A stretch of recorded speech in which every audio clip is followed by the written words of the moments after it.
Shalom, selamat malam. Bersama saya Yosia Arifin.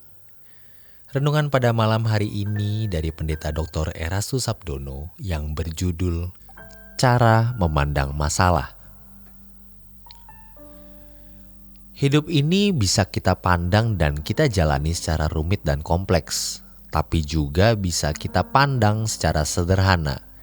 Karenanya satu hal yang memang harus menjadi prinsip hidup kita, yaitu kita harus memandang bahwa hidup ini memang tragis.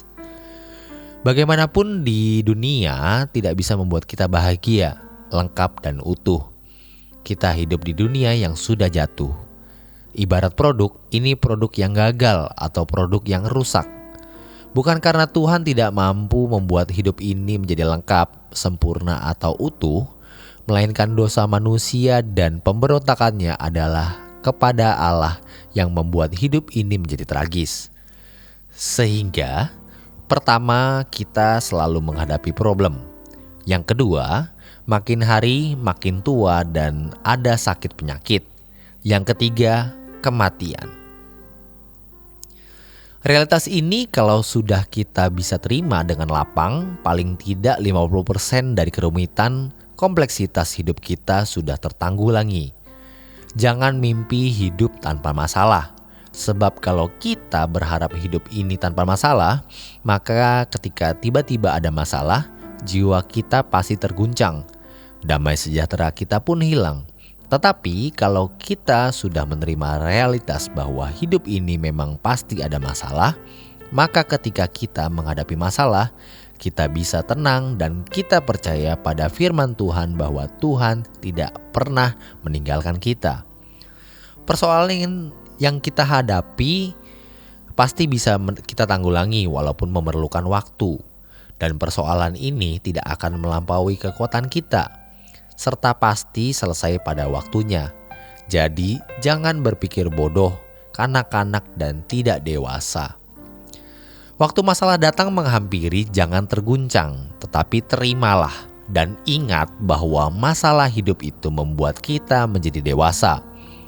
Pasti ada hal di dalam kekurangan kita yang Tuhan mau perbaiki lewat masalah, dan paling tidak masalah itu akan membuat kita mengingat bahwa dunia bukan rumah kita, supaya kita bisa memindahkan hati kita ke kerajaan surga.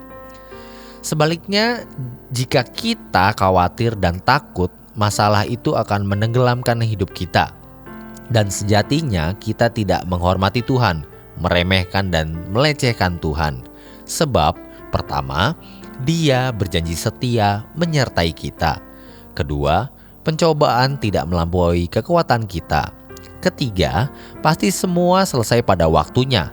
Keempat, persoalan itu mendewasakan kita. Semua ini supaya kita mempersiapkan diri menjadi anggota keluarga kerajaan Allah. Firman Tuhan mengatakan dalam Matius 6 ayat 32-33 bahwa setiap hari selalu ada masalah, maka cari dahulu kerajaan Allah. Maka masalah hidup jangan membuat kita berbuat dosa, tenggelam, jadi takut dan khawatir, kecewa, apalagi bisa membuat kita jadi meremehkan dan melecehkan Tuhan. Tentu kita harus berpikir dan berusaha bagaimana menyelesaikan masalah ini. Di samping kita juga berdoa minta pertimbangan dan pertolongan Tuhan. Kita harus memandang masalah dengan cara pandang yang benar, supaya hidup kita tidak menjadi kompleks. Apapun yang akan terjadi dan mungkin sedang terjadi, berpikirlah sederhana. Memang harus dihadapi. Kita harus punya sikap tanggung jawab dalam menghadapinya. Memang terkadang Tuhan tidak segera menolong kita karena Tuhan membiarkan masalah itu untuk mendewasakan kita. Sehingga kita juga memikirkan perkara-perkara yang di atas.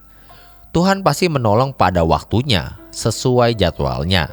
Ingat bagaimana Abraham dijanjikan punya anak banyak, tetapi dia harus menunggu selama 25 tahun, seakan-akan Allah lupa janjinya. Demikian pula Yusuf. Kita bisa menerima perlakuan tidak adil, dijahati, tapi kita jangan membalas.